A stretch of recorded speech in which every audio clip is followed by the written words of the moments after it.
Okay, now we're gonna talk a little bit about the if-else situation. So what I have right now is our minutes and seconds. The problem here is that if, for example, is 10:03, well, he's not gonna put the zero. He's gonna put 10 semicolon 3 without the zero. So we need kind of check exactly what time is it. And if the minutes or the seconds are less than 10, we need to add a zero to our time. So what I'm gonna do is create a new variable. I'm gonna go to variables and I'm gonna create a new variable called actually the time. And yes, you guess, well, I'm just gonna add text because we don't know exactly what time is it at that moment. And we're gonna test. We're gonna go to control and we're gonna use an if then. Now, the difference between the if then and if then else is that in one case it's just going to make a one condition and do it. If the condition is true, it's going to do whatever is inside. The other one is going to do one condition, is going to do whatever is inside, but if the condition is not true, it's going to do the else. So the else is really important, is really strong. So yes, we're going to have to use an else. And notice there is two different ways. There is else if or else. The else if would have another condition inside. For example, if it is more than 8, we do her then, but also we want to see if it's more than 9. So we would have an if else afterwards. Okay, so right now we're just going to use the else. In this case, we want to know if her minutes is less than 10. So we're going to use the logic and compare two things. We're going to compare our minutes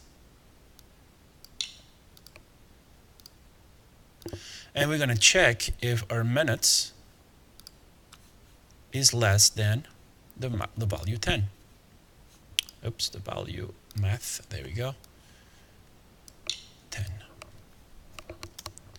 If it's, oops, that wasn't the one I wanted. I'm sorry. Oh, it's in math. All right, there you go, there it is. Less than 10. So if minutes is less than 10, then we need to add a 0.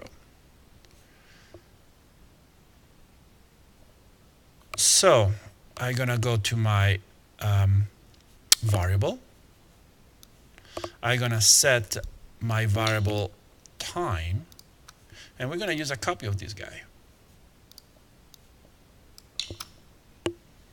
What we're going to take out right now is seconds because we haven't checked seconds.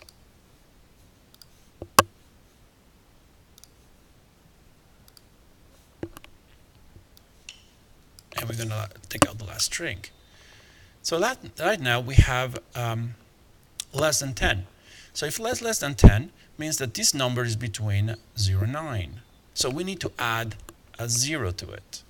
So we're going to have to add a string just between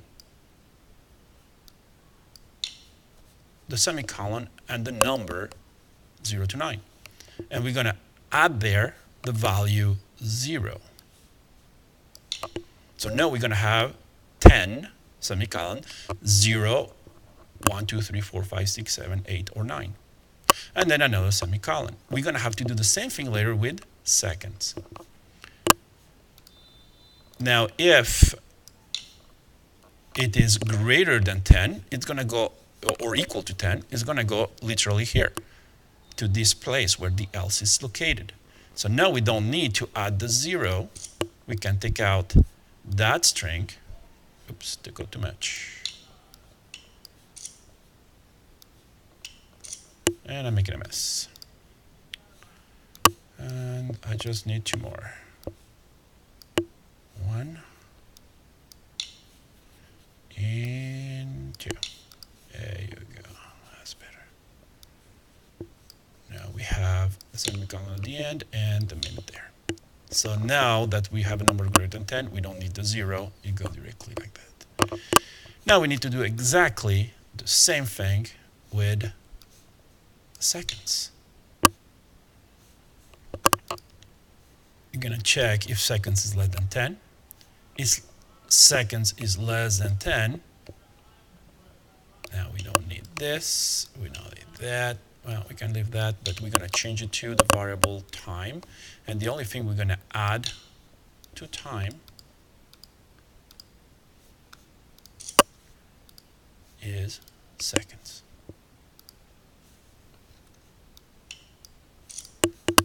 So notice, global time already have, I already have the semicolon, so I don't need this one either. Already have the minutes, the seconds, the minutes, the hours, the semicolon, and we're just missing seconds and the 0 because we are less than 10.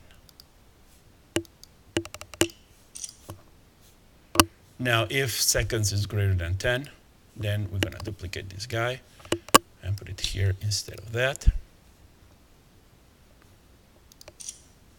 And we don't need that 0 anymore.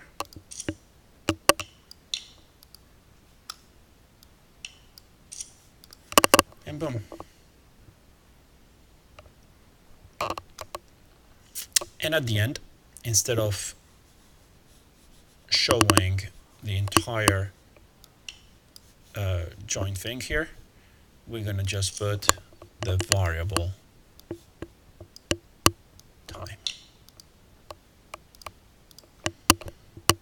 This is pretty much what you're going to be doing in your program. Instead of comparing seconds, we don't need seconds, we're going to be comparing hour. If it's equal to 8, well, you know you're going to be in the first or second period.